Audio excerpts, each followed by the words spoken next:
স্বতন্ত্র প্রার্থীদেরকে নির্বাচন থেকে বাইরে ফেলে দেওয়ার জন্য নির্বাচন কমিশনের অন্তত মাঠ পর্যায়ে খুব তীব্রভাবে কাজ করছে। এই ধরনের রিটার্নিং কর্মকর্তাদের দিয়ে যদি তারা আগামী ইলেকশন কন্ডাক্ট করতে চায় তাহলে একটা ফেয়ার ইলেকশন তারা করতে পারবেন।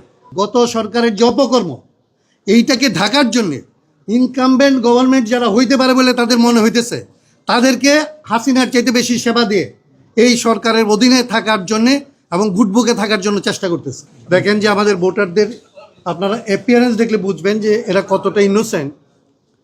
তাদের কাছে গিয়ে পুলিশ যখন তাদেরকে জেরা করেছে তারা ভয়ে বলছে যে আমরা হাসনাত কাইমকে চিনি না কিংবা তার পক্ষে আমরা স্বাক্ষর করি নাই, এবং 6 জনের মধ্যে কেবলমাত্র 2 জন আমাদের সাথে যোগাযোগ করছে, বাকি 4 জন এখনো পর্যন্ত এলাকায় নেই, তারা ভয় পাইছে। তো এইটা নিয়ে পরবর্তীতে আমরা আপিল করি এবং আজকে এই 2 জনকে যেহেতু আমরা ট্রেস করতে পারছিলাম এই 2 জনকে এই নির্বাচন কমিশনের সামনে উপস্থিত করাই এবং নির্বাচন কমিশন তাদেরকে দেখে তাদের আসলে পরীক্ষা করে এই সিদ্ধান্ত নিয়েছে যে আসলে আপিলটা তারা অ্যালাউ করেছে, আমাকে এই নির্বাচনে অংশ নেওয়ার সুযোগ দিয়েছে। স্বতন্ত্র প্রার্থীদেরকে নির্বাচন থেকে বাইরে ফেলে দেওয়ার জন্যে নির্বাচন কমিশনের অন্তত মাঠ পর্যায়ে খুব তীব্রভাবে কাজ করছে। আপনারা 2টা জিনিস লক্ষ্য করলে বুঝবেন, কি পরিমাণ আপিল হচ্ছে এবং কি পরিমাণ আপিল অ্যালাউ হচ্ছে। এর পার্সেন্টেজ দেখলে আপনি বুঝবেন যে স্থানীয় রিটার্নিং কর্মকর্তারা যারা আসলে নির্বাচন কন্ডাক্ট করবে তারা বড় দলগুলি দ্বারা কী মাত্রায় প্রভাবিত হয়েছে। এই নির্বাচন কমিশনকে আমরা অনুরোধ করব যে এই ধরনের রিটার্নিং কর্মকর্তাদের দিয়ে যদি তারা আগামী ইলেকশন কন্ডাক্ট করতে চায় তাহলে একটা ফেয়ার ইলেকশন তারা করতে পারবে না, অ্যাকসেপ্টেবল ইলেকশন করতে পারবে না। এবং অ্যাকসেপ্টেবল ইলেকশন এই জন্য দরকার না যে আমি নির্বাচিত হয়ে আসব, এটা দরকার এই জন্যে যে বাংলাদেশ যে বিপর্যয়ের মধ্যে পড়তে যাচ্ছে, এই নির্বাচন যদি তার গ্রহণযোগ্য নির্বাচন করতে ব্যর্থ হয় তাহলে বাংলাদেশ বড় রকমের বিপর্যয়ের মধ্যে পড়বে এবং সেটার দায় দায়িত্ব আসলে এই অন্তর্বর্তী সরকার এবং নির্বাচন কমিশনের উপরে পড়লেও জনগণ কিন্তু তার ভোগান্তি থেকে রেহাই পাবে।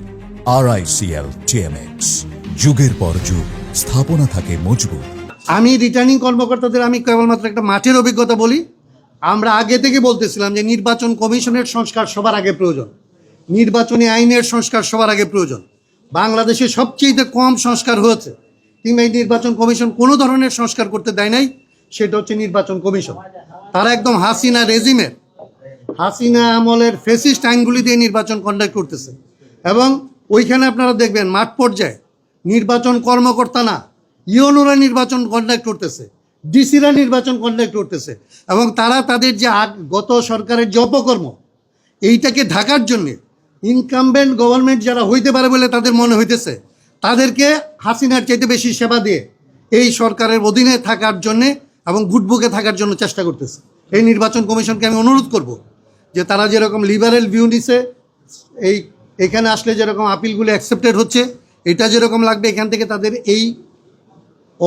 ইয়েটাই লাগবে, তাদের এই অবজারভেশনটুকু লাগবে যে তার মানে মাঠ পর্যায়ে তাদের কর্মকর্তারা কি করতেছে। সেইটা ঠিক না করতে পারলে যে তারা বাংলাদেশের নির্বাচনটা করতে পারবে না, এই অভিজ্ঞতাটা তাদেরকে নেওয়ার জন্য অনুরোধ করব এবং একটা বাংলাদেশের জন্যে, বাংলাদেশের ভবিষ্যতের জন্য একটা অ্যাকসেপ্টেবল ইলেকশন লাগবে, এটার বিকল্প কিছু নাই। আমরা আসলে এই ইলেকশনকে কোনোভাবে প্রশ্নবোধকের নিচে রাখতে পারবো না।